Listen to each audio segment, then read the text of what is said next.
بسم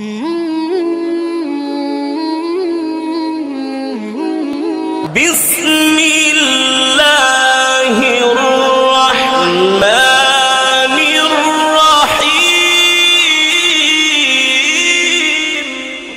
وَأَمَّا مَا يَنْفَعُ النَّاسَ فَيَمْكُثُ فِي الْأَرْضِ سُبْحَانَ رَبِّكَ رَبِّ الْعِزَّةِ عَمَّا يَصِفُونَ وَسَلَامٌ عَلَى الْمُرْسَلِينَ وَالْحَمْدُ لِلَّهِ رَبِّ الْعَالَمِينَ اللهم صل على سيدنا ومولانا محمد وعلى آل سيدنا ومولانا محمد وبارك وسلم اللهم صل على سيدنا ومولانا محمد وعلى آل سيدنا ومولانا محمد وبارك وسلم اللهم صل على سيدنا ومولانا محمد وعلى آل سيدنا ومولانا محمد وبارك وسلم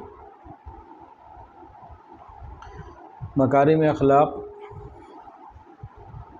نبی علیہ السلام نے مکارم اخلاق کے بارے میں فرمایا کہ میں مکارم اخلاق کی تعلیم دینے کے لیے مبعوث کیا گیا ہوں۔ میری زندگی کا مقصد، بعثت کا مقصد اخلاق میں مکارم اخلاق کی تعلیم دینا، اور مکارم اخلاق میں سے ایک خلق ہے حاجت مند کی مدد کرنا۔ حاجت مند کی مدد کرنا یہ ایک ایسی نعمت ہے، حاجت مند کی مدد کرنا، کہ انسان حیران ہو جاتا ہے۔ اس کے بارے میں چند باتیں انشاءاللہ عرض کرنی ہیں۔ قرآن مجید کے اندر ایک سورت ہے، اس کو کہتے ہیں نمل، النمل، سورۃ النمل۔ نمل کسے کہتے ہیں؟ چیونٹی کو۔ حیران کن حد تک بندہ پریشان ہو جاتا ہے، یا اللہ، قرآن پاک میں چیونٹی کا ذکر، اور چیونٹی کے نام پہ ایک سورت کا نام، سورت کا نام چیونٹی، کیا ہے؟ تو پھر بیک گراؤنڈ میں ایک واقعہ ہے قرآن ہی کے اندر، اسی سورت میں کہتے ہیں سلیمان علیہ السلام جا رہے لشکر کے ساتھ، تو آگے راستے میں کہیں کوئی چیونٹیوں کا گروہ تھا، کوئی قبیلہ تھا، تو ایک چیونٹی نے محسوس کر لیا اور باقی چیونٹیوں کو کہہ دیا کہ دیکھو وہ آ رہے ہیں، اندر گھروں میں گھس جاؤ، یا ایھا النمل ادخلوا مساکنکم، بلوں کے اندر گھس جاؤ، اپنے گھروں میں گھس جاؤ، ایسا نہ ہو کہ وہ آئے تمہیں روند ڈالیں اور انہیں پتہ بھی نہ چلے۔ ایک آدمی گھوڑے پہ بیٹھا ہوا ہے، اور گھوڑے پہ بیٹھے آدمی کے گھوڑے کے پاؤں کے نیچے کوئی چونٹی آ جائے، کسی کو کیا پتہ، اس کو کیا پتہ۔ یہاں سے ظاہر ہوتا ہے کہ اللہ رب العزت کو دوسروں کی خیر خواہی کرنا کتنا پسندیدہ ہے۔ قرآن مجید میں کوئی غیر اہم بات نہیں نقل کی گئی، ہر بات بڑی نپی تلی۔ ایک تو یہ بات سمجھیں۔ دوسری بات، قرآن کا حدیث کے اندر آتا ہے وَأَمَّا مَا يَنْفَعُ النَّاسَ فَيَمْكُثُ فِي خَيْرُ النَّاسِ مَن يَنْفَعُ النَّاسِ، خَيْرُ النَّاسِ مَن يَنْفَعُ النَّاسِ، لوگوں میں سے بہترین وہ ہے جو لوگوں کے لیے نفع پہنچانے والا ہو۔ زیادہ سے زیادہ جو لوگوں کو جتنا زیادہ نفع پہنچائے گا، اللہ کے نزدیک وہ اتنا بہترین ہو جائے گا۔ اور جو آیت پڑھی تھی شروع میں وَأَمَّا مَا يَنْفَعُ النَّاسَ فَيَمْكُثُ فِي الْأَرْضِ، بڑی خوبصورت اس کے اندر اللہ رب العزت نے بات بتائی ہے۔ فرمایا جو لوگوں کو نفع پہنچائے گا، اللہ اس کے پاؤں جما دے گا، قدم جما دے گا۔ قدم جمانا ایک محاورہ ہے۔ بھئی شادی ہوئی تھی، بچی ہماری گھر چلی گئی، سسرال میں اس کے قدم جم گئے، کیا مطلب ہے؟ کہ قدم جمنے کا مطلب ہم سمجھ رہے ہیں کہ سسرال میں وہ خوشحال ہے اور اس کی پوزیشن ہے، عزت ہے۔ بھئی نوکری شروع کی تھی، ادارے میں اس کے قدم جم گئے، اس نے قدم جما لیے۔ بھئی اس نے کارخانہ لگایا تھا، کاروبار شروع کیا تھا، دکان کھولی تھی، قدم جما لیے، اس نے قدم جم گئے، اس کے اللہ نے قدم جما دیے۔ تو قدم جم جانا ایک پازیٹیو چیز ہے۔ تو ہم میں سے جو یہ چاہتا ہے کہ اس کے قدم جم جائیں معاشرے میں، تو ہاتھ کھڑا کرے، میں تو چاہتا ہوں جی۔ چاہتے سب ہیں، تو حل بتا دیا اللہ نے، لوگوں کو نفع پہنچاؤ، اللہ ہمیں جما دے گا۔ ہم کہتے ہیں سب ہمیں مل جائے، اللہ کہتے ہیں لوگوں کو نفع پہنچاؤ۔ تو اس کا ہمیں خیال کرنا ہے، ہم لوگوں کو نفع پہنچانے والے بنیں۔ دیکھیں ہم سب یہ چاہتے ہیں اللہ ہم پر رحم کرے، چاہتے ہیں کہ نہیں چاہتے؟ چاہتے ہیں جی؟ تو اس کا بھی اصول اللہ نے بتا دیا، ارحموا من فی الارض یرحمکم من فی السماء، تم زمین والوں پر رحم کرو، آسمان والا تم پر رحم کرے گا۔ ایک تو خالی دعا مانگنا ہے نا، یا اللہ رحم یا اللہ رحم، یا اللہ رحم فرما، اچھی بات ہے، دعا کے ساتھ جو جس ذریعے سے اس نے رحم کرنا ہے وہ بتا دیا کہ تم نیچے زمین والوں پر رحم کرو، میں تم پر رحم کی برسات کر دوں گا، بارش کر دوں گا۔ سیدھی سیدھی باتیں۔ اب قرآن مجید کا ایک واقعہ اور سنیں، اس کے پس منظر میں کیا کیا چیزیں چھپی ہوئی ہیں ان کو بھی غور سے دیکھیں۔ یہ واقعہ آپ نے پڑھا بھی ہوگا، سنا بھی ہوگا، مشہور واقعہ ہے 20ویں سپارے میں سورۃ القصص، حضرت موسیٰ علیہ السلام کا واقعہ جب وہ مدین پہنچ گئے۔ مدین جب جا رہے تھے نا تو کیوں جا رہے تھے؟ خوف تھا، خائف یترقب، پیچھے دیکھتے تھے خوف کی وجہ سے۔ خوف کس کا تھا؟ فرعون کا اور جان کا خوف تھا۔ وہاں سے نکلے تنے تنہا، مدین جب پہنچے ہیں تو بعض مفسرین لکھتے ہیں کہ 8 دن یا کم و بیش بھوک، خوف الگ۔ اور جب مدین پہنچے تو ایک نئی آبادی تھی، وہاں پہ کوئی اپنا دوست نہیں، کوئی ساتھی نہیں، کوئی گھر نہیں، کوئی کاروبار نہیں، کوئی ملنے والا نہیں، کچھ بھی نہیں، ایک نئی جگہ پر آ گئے۔ اب کئی چیزیں ہیں، خوف بھی ہے، امن نہیں ہے، خوف ہے، بھوک ہے، کھانا نہیں ہے، اور گھر نہیں ہے، بیوی نہیں ہے، خاندان نہیں ہے، قبیلہ نہیں ہے، سوشل سرکل نہیں ہے، کچھ بھی نہیں۔ اب یہاں وہ بیٹھے ہوئے مدین میں، وَلَمَّا وَرَدَ مَاءَ مَدْيَنَ، قرآن کے اندر ذکر ہے، وہاں انہوں نے دیکھا کہ لوگ پانی پلا رہے ہیں، تو 2 نوجوان بچیاں تھیں، ان کے پاس کچھ جانور بھی تھے لیکن وہ پانی نہیں پلا پا رہی تھی۔ انہوں نے از خود نوٹس لیا اور فیل کیا کہ میں ان کی مدد کر سکتا ہوں، حالانکہ کیفیت کیا ہے، کئی دن کے پیدل چلے ہوئے اور بھوک بھی ہے اور پریشانی بھی ہے اور اپنا پاس یہاں کوئی ہے بھی نہیں۔ انہوں نے کہا کہ میں ان کی مدد تو کر سکتا ہوں۔ فوری طور پر آگے بڑھے اور ان بچیوں کی مدد کی، بے لوث مدد کی، از خود مدد کی، اور مدد کرنے کے بعد کیا ہوا؟ ثم تولى الى الظل فقال رب انی لما انزلت الی من خیر فقیر، اللہ سے مانگا، اللہ میں بڑا ہی محتاج ہوں، کوئی ایک دانہ بھی کوئی دے دینا، کوئی ایک پانی کا قطرہ بھی مجھے مل جائے، اللہ میں بڑا محتاج ہوں۔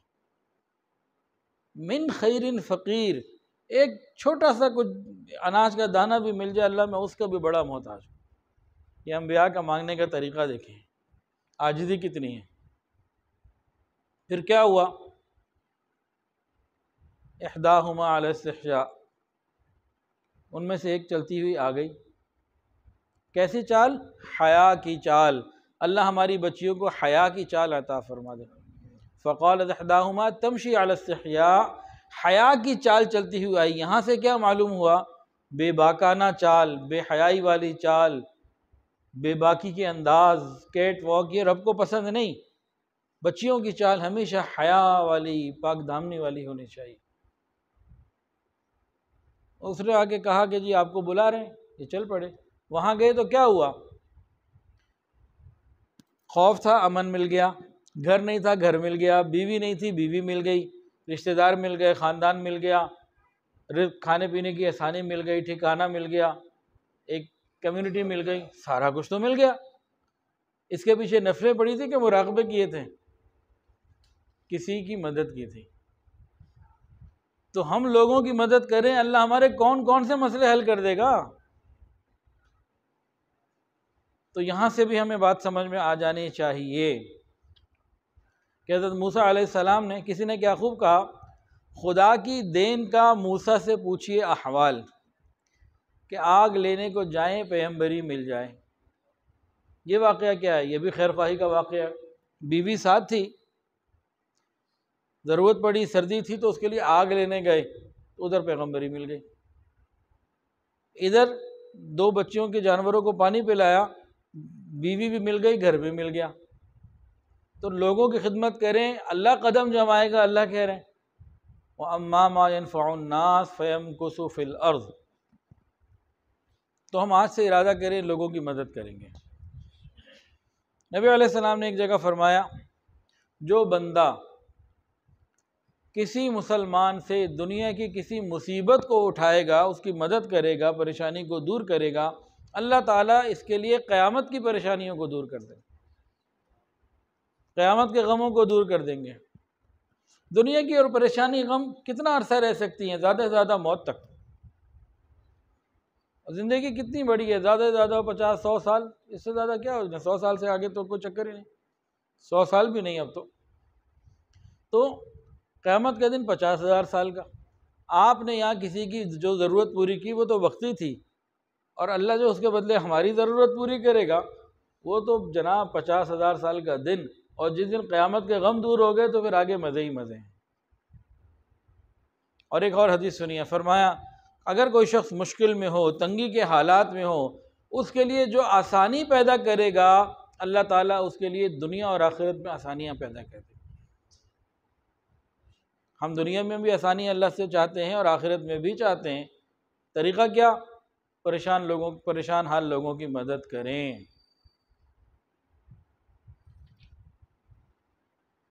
شریعت کا ایک بہت خوبصورت اصول ہے، جزا من جنس العمل، جیسی کرنی ویسی بھرنی، ٹیٹ فار ٹیٹ، عدلے کا بدلہ۔ یہ بڑا خوبصورت عمل ہے۔ حدیث کے اندر آتا ہے جو رحم کرنے والے بندے ہوتے ہیں، جو دوسروں پر رحم کرتے ہیں، اللہ تعالیٰ ان پر رحم فرماتے ہیں، عدلے کا بدلہ۔ اب غور کیجئے، حدیث کے اندر آتا ہے جو بندہ کسی مومن کو اس کی بھوک کی حالت میں کھانا کھلائے گا، اللہ رب العزت جنت میں اس کو کھانے کھلائیں گے، قیامت کے دن اس کو کھانے کھلائیں گے، جنت کے میوے کھلائیں گے، پھل کھلائیں گے، جزا من جنس العمل۔ حدیث کے اندر آتا ہے اگر کوئی بندہ کسی پیاسے کو دنیا میں پانی پلائے گا، اللہ تعالیٰ رحیق المختوم والے جو ہے نا پیالے پانی کے اسے پلائیں گے، جزا من جنس العمل، کھانے کے بدلے کھانا، پانی کے بدلے پانی۔ اور تیسری جگہ فرمایا جو بندہ کسی ننگے جسم والے کو کپڑا پہنائے گا، اللہ جنت کے لباس سے عطا فرمائیں گے۔ یہ تو 2 + 2 4 ہوتا ہے نا، ویسے ہی سارا اللہ رب العزت نے معاملہ بتا دیا۔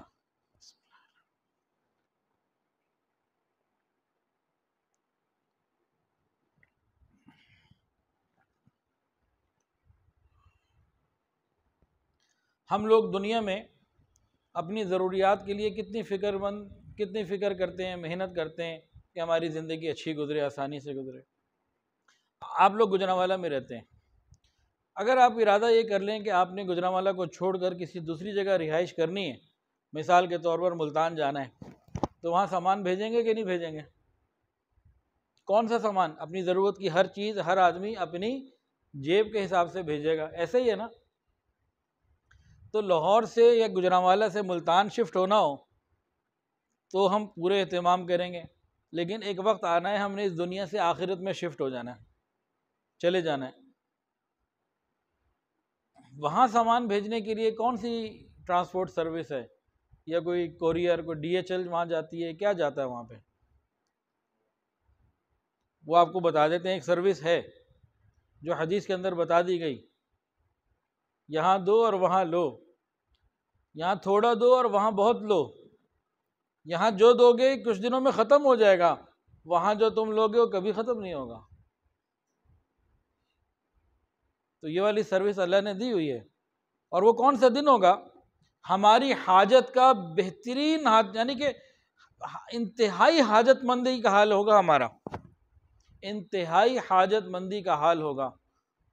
حدیث کے اندر اس کا پورا نقشہ رسول اللہ صلی اللہ علیہ وسلم نے بتایا ہے، ذرا اس نقشے کو غور کریں۔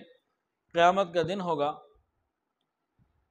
حضرت عبداللہ ابن مسعود رضی اللہ عنہ سے روایت ہے، فرمایا قیامت کے دن تمام انسان ننگے کھڑے ہوں گے بغیر لباس کے، ما کانو قطو، کوئی NRO نہیں ہے، لو جی یہ الکحف انسٹیٹیوٹ گجرانوالہ کو چھوڑ دیا جائے گا، یہ جی علماء ہیں یا یہ طلباء ہیں یا یہ چودھری صاحب ہیں، یہ جناب فلاں صاحب ہیں، ان کو چھوڑ دیا جائے گا، کوئی NRO نہیں، ما کانو قطو۔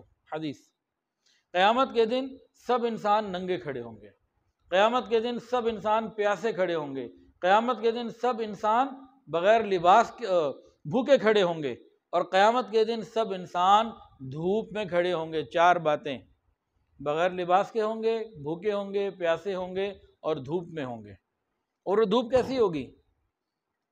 یہ گجرانوالہ کی دھوپ نہیں ہے، وہ سورج انتہائی قریب ہوگا۔ اور حدیث کے اندر آتا ہے ہر شخص اپنے گناہوں کے بقدر پسینے میں ڈوبا ہوا ہوگا، اب حدیث میں تو پسینے کے بقدر ڈوبنے کا لفظ ہے، اس کو ذرا سمجھنا ہو نا، وہ قیامت کے دن کا پسینہ ہے، تو آپ یوں سمجھ لیجئے کہ ہر شخص اپنے گناہوں کے بقدر پسینے میں بوائل ہو رہا ہوگا، ابل رہا ہوگا، اس میں خالی ڈوبا نہیں ہوگا۔ یہ ہماری حاجت کا، انتہائی حاجت کا وقت ہوگا، لباس بھی نہیں، بھوک بھی، پیاس بھی اور دھوپ بھی۔ نبی علیہ السلام نے بتا دیا کہ جس نے دنیا میں کسی کو اللہ کے لیے کھانا کھلایا ہوگا، اللہ اس کو وہاں جنت کے کھانے کھلائیں گے۔ دنیا میں اگر کسی نے اللہ کے لیے کسی کو پانی پلایا ہوگا، اللہ اس کی پیاس کو بجھا دے گا، پانی عطا فرمائے گا۔ دنیا میں کسی نے کسی کو لباس پہنایا ہوگا، اللہ رب العزت اس شخص کو جس نے پہنایا تھا لباس، جنت کا لباس عطا فرمائیں گے۔ اور چوتھی بات، دنیا میں کسی نے کسی کو اللہ کے لیے معاف کیا ہوگا، اللہ تعالیٰ اس پر اپنی رحمت کا نزول فرما دے۔ اللہ اکبر کبیرہ۔ تو بھائی ہم دنیا کے بارے میں تو بڑے سمجھدار، یہ چارٹرڈ اکاؤنٹنٹ بیٹھے ہیں، اور جناب یہ بزنس مین بیٹھے ہیں، اور یہ جناب مختلف شعبے سے تعلق رکھنے والے عقل مند سمجھدار لوگ بیٹھے۔ تو یہ بات ہمیں سمجھنی بہت آسان ہے کہ یہاں اپنی زندگی میں، حیات میں کسی کے لیے کچھ کر لیں، قیامت کے دن اس کو بہتر طریقے سے پالیں۔ جو کاروباری لوگ ہوتے ہیں نا، یہ اپنی انویسٹمنٹ کو دیکھتے ہیں کہاں لگانی ہے۔ ان سے کو جی فلانا کاروبار شروع کرنا ہے تو کہتے ہیں فیزیبلٹی لاؤ، یہ بتاؤ کہ اس میں انویسٹمنٹ کیا ہوگی اور کیا نفع ملے گا، پوری تفصیل سوچ سمجھ کے دماغ لڑاتے ہیں۔ اور ایک لفظ ہوتا ہے ROI، ریٹرن آن انویسٹمنٹ، اس کے مطابق وہ فیصلہ کرتے ہیں۔ مثلا ان کے بعد 2 آپشن آ گئے، ایک پراپرٹی ڈیلر آیا، اس نے کہا جی یہ جگہ مل رہی ہے، یہ جگہ 2 کروڑ کی ہے اور کچھ عرصے بعد یہ 3 کی ہو جائے گی، اور یہ جگہ مل رہی ہے، یہ 2 کروڑ کی ہے لیکن اس کے بارے میں چانس یہ ہے کہ یہ 3 کی بھی ہو جائے گی، کرایہ ابھی سے ملے گا، اس کا کرایہ 2 سال بعد شروع ہوگا، 5 سال بعد شروع ہوگا۔ تو اگر ہمارے پاس یہ دونوں آپشن ہے، کون سی لیں گے؟ یہی لیں گے نا۔ ہم سوچتے ہیں کہ انویسٹمنٹ کے بعد ریٹرن کس کا زیادہ بہتر ہے۔ تو دنیا کے جتنے بھی ROI ہیں، سب سے بہترین ROI یہ حدیث میں بتا دیا گیا کہ آج یہاں آپ کسی کو کھلا دیں، پلا دیں، لباس پہنا دیں، اللہ کے لیے معاف کر دیں، تو ہر چیز بہترین حالت میں لیں اور انتہائی حاجت مندی کے وقت میں لیں، اس سے زیادہ ROI کچھ نہیں ہو سکتا۔ ہم یہ کیا کر رہے ہیں؟ کسی غریب کو کچھ دے رہے ہیں، اصل میں تو ہم وہاں بھیج رہے ہیں، اپنے لیے کوریئر کر رہے ہیں، یہاں سے ٹرانسپورٹ کر رہے ہیں کہ وہاں لیں گے، اپنے ہی لیے لے رہے ہیں، اپنے لیے ہی دے رہے ہیں تاکہ وہاں ہمیں ملے۔ یہ ایک راستہ اللہ نے ایسا بنایا ہے۔ آج اگر دیا ہوگا کسی کو تو کل کام آئے گا۔ ایک حدیث سن لیجئے، بڑی مزیدار، میں نے پڑھا دل جھوم کے رہ گیا، مزہ آ گیا، مجھے تو بہت مزہ آیا، دل خوش۔ رسول اللہ صلی اللہ علیہ وسلم نے ارشاد فرمایا کہ جو بندہ لوگوں کی مدد کرتا ہوگا، میرے امتیوں کی مدد کرتا ہوگا، جب یہ قیامت کے دن میزان پہ کھڑا ہوگا، اس کا حساب کتاب شروع ہو رہا ہوگا، میں وہاں پہنچوں گا، میں خود وہاں ہوں گا، میرے سامنے میرے اس امتی کا حساب ہوگا، میں دیکھتا رہوں گا۔ اگر تو اس کے اعمال اتنے ہوئے کہ یہ پہنچ گیا جنت تو بس ٹھیک ہو گیا، پھر کوئی بات نہیں، یہ چلا جائے گا جنت۔ لیکن اگر کہیں گڑبڑ آ گئی اور یہ خراب ہونے لگا اس کا معاملہ، تو میں آگے بڑھ کر اس کی شفاعت کروں گا اور اللہ تعالیٰ سے اس کو جنت دلوا دوں گا۔ کس کو؟ دوبارہ سن لیجئے، کیسی خوبصورت بات ہے۔ آقا صلی اللہ علیہ وسلم نے ارشاد فرمایا کہ میرا وہ امتی جو میرے دوسرے امتیوں کی مدد کرتا ہوگا، سپورٹ کرتا ہوگا، خیال رکھتا ہوگا، جب قیامت کا دن آئے گا، یہ بھی میزان پہ جب کھڑا ہوگا نا، تو میں بھی آ جاؤں گا، میں بھی دیکھوں گا۔ اگر یہ کراس کر گیا، پاس ہو گیا تو بہت اچھا، جنت مل جائے گی الحمدللہ۔ لیکن اگر کہیں پھنس گیا معاملہ، کہیں رکاوٹ آ گئی، تو میں محمد صلی اللہ علیہ وسلم اپنے اس امتی کی شفاعت کروں گا اور اس کا بیڑا اللہ سے پار کروا دوں گا، یا اللہ رحمت فرما دے۔ کتنی آسان بات ہے۔ اور موجودہ حالات میں جو اس وقت حالات گزر رہے ہیں، اللہ رحم فرمائے، پاکستان بہت مشکلات کا شکار ہے، سیاسی اعتبار سے بے حساب پریشانیاں، معاشی اعتبار سے بہت ساری پریشانیاں، ڈالر، پیٹرول، بجلی، کون سی چیز ہے، ہر طرف جو ہے نا بندہ ٹائٹ ہوا ہوا ہے، پریشان ہے، اور یہ سب گناہوں کی سزائیں ہیں۔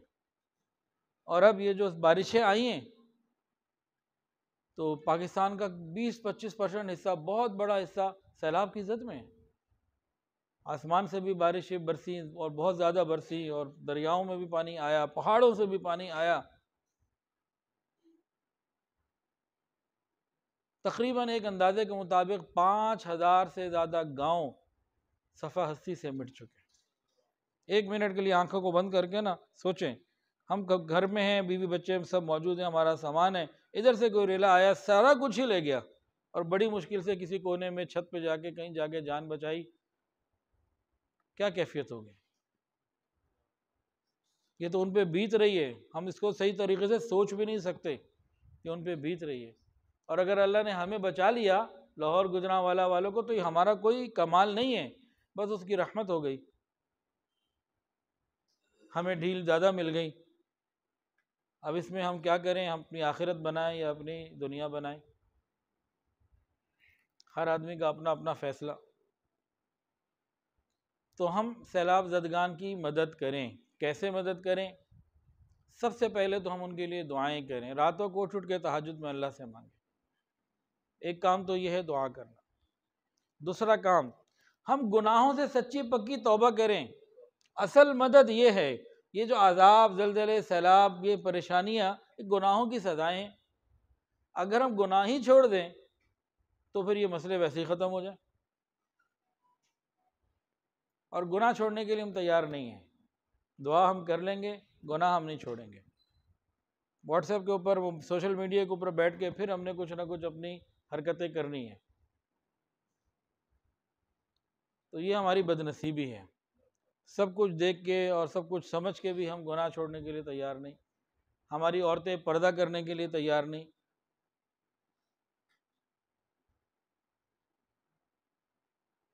تو پہلی چیز تو دعا ہے، دوسری چیز گناہوں کا چھوڑ دینا۔ اس کے بعد اگلے درجے میں بھئی جس کو اللہ رب العزت نے جتنی وسعت دی ہوئی ہے، وہ اپنی وسعت میں کوشش کرے اور اللہ کے راستے میں وہاں کچھ بھیجے۔ کوئی 50 روپے بھیج سکتا ہے، 10 روپے بھیج سکتا ہے، 1000 بھیج سکتا ہے، زیادہ بھیج سکتا ہے، جو جتنا بھیج سکتا ہو کچھ نہ کچھ کسی نہ کسی ادارے کے ساتھ لگ کے کرے۔ کوئی ہمارے ساتھ الکحف کے ساتھ کرنا چاہتا ہے، الکحف کے ساتھ کر لیں۔ ہمارے ساتھ جانا چاہتا ہے، آپ یہاں سے گروپ بنائیں، چلیں، ڈیرہ غازی خان جانا ہے، بلوچستان جانا ہے، سندھ جانا ہے، ہماری ٹیمیں کام کر رہی ہیں، اپنے ہاتھوں سے تقسیم کریں اور اپنی آنکھوں سے حالات کو دیکھیں۔ وہاں جا کے شکر کی کیفیت پیدا ہوتی ہے، اللہ نے ہمیں کتنی آسانیوں میں رکھا ہوا۔ آج بھی ابھی تھوڑی دیر پہلے مجھے ایک میسج آیا تھا تو کوئٹہ سے، تو انہوں نے بتایا کہ 36 گھنٹے مسلسل بارش ہوئی، کئی دن ہو گئے، نہ بجلی ہے، نہ پانی ہے، نہ گیس ہے۔ آسمان سے تو پانی برس رہا ہے، پینے کا پانی نہیں، گیس اور بجلی بھی نہیں، اور مزید بارش کے ابھی حالات باقی ہیں۔ بارش رکی ضرور ہے 36 گھنٹے بعد، انہوں نے کہا کہ لیکن یہ نہیں ہے کہ اب موسم ایسا کھل گیا کہ اب بارش نہ ہو، اس کا کوئی بارش کا خوف ابھی بھی ہے۔ اور 1.5 مہینے سے 1.25 مہینے سے کیا ہو رہا ہے، بارش ہوتی ہے، پانی آتا ہے، وہ اور پہ اور چلا ہی آ رہا ہے، جو نکل رہا ہے اس سے زیادہ اور آ رہا ہے۔ تو ان کے لیے جو کر سکتا ہوں اس کے لیے فکر مند ہو۔ الحمدللہ خیمے ہم لوگ بھیج رہے ہیں، دوائیاں بھیج رہے ہیں، اور راشن ہے، مختلف چیزوں کی طرح کے کپڑے ہیں، استعمال شدہ کپڑے، لیکن ایسے جو مناسب ہوں، ردی نہیں بھیجنا۔ تو صاف ستھری کوئی چیزیں ہوں، یہاں آپ اس برانچ میں جمع کر لیں، ہمیں لاہور بھیج دیں، یہاں سے ڈائریکٹ بھیج دیں، ڈیرہ غازی خان بھیج دیں، جو بھی کچھ کرنا چاہے کچھ کر لیں، یہ موقع ہے۔ اللہ تعالیٰ ان کے لیے پریشانیوں کو دور فرمائے، آسانیاں پیدا فرمائے۔ میں جب گیا اور میں نے سارے حالات کو دیکھا تو اس کے بعد ایک بات ذرا سمجھیں، آج سے 1.5-2 مہینہ پہلا، آج سے 1.5-2 مہینے پہلے ہمارے تصور میں بھی نہیں تھا کہ یہ سب کچھ ہوگا، یہ تھا کسی کے تصور میں بھی نہیں تھا۔ یہ سب لوگ اپنے اپنے گھروں میں زندگی گزار رہے تھے، کھا رہے تھے، پی رہے تھے، امیر غریب اپنی جگہ، حالات کی تنگیاں پریشانیاں وہ تو کس کے ساتھ نہیں ہیں، یہاں والوں کے ساتھ بھی ہیں، لیکن اپنی ایک زندگی گزار رہے تھے۔ اور ان سب کی ضرورت کو کون پورا کر رہا تھا؟ اللہ رب العزت نے اپنی قدرت کو دکھایا، اپنی ایک مخلوق پانی کو ذرا زیادہ بھیج دیا، اور سیلابی کیفیت نے کتنے بڑے علاقے کو درہم برہم کر دیا، اور 1-2 ادارے نہیں، عوام اور حکومت مل کے نہیں، عوام، حکومت اور فوج اور سارے ادارے مل کے نہیں، پورا پاکستان ان کی مدد کرنا چاہے نہیں پورا کر سکتا ان کی کمی کو۔ جتنا نقصان ہو چکا نہیں کر سکتے پورا، یہ نقصان پھر رب نے ہی پورا کرنا ہے، اس کا نعم البدل پھر اللہ تعالیٰ ہی نے عطا کرنا ہے، تو ہم اسی سے مانگیں، اور ہمارا امتحان یہ ہے کہ ہم ان کا کچھ خیال کر لیں، جو کچھ کر سکتے ہوں ہم کریں۔ اللہ تعالیٰ ہمیں اس بات کی توفیق عطا فرمائے، اور جو علاقے بھی محفوظ ہیں اللہ انہیں محفوظ ہی رکھے، اور جو سیلاب کی پریشانیوں میں، تباہ کاریوں میں آ گئے اللہ ان کے لیے بھی آسانیاں فرمائے۔ اللہ تعالیٰ خیر والی، عافیت والی بارشیں ہمیں ہمیشہ عطا فرمائے ضرورت کے وقت، اور ضرورت سے زیادہ بارش اور ایسی تکلیف والی بارشوں سے اللہ ہماری حفاظت فرمائے۔ اللہ تعالیٰ ان کی بھی پریشانیوں کو دور فرمائے۔ وآخر دعوانا ان الحمد للہ رب العالمین۔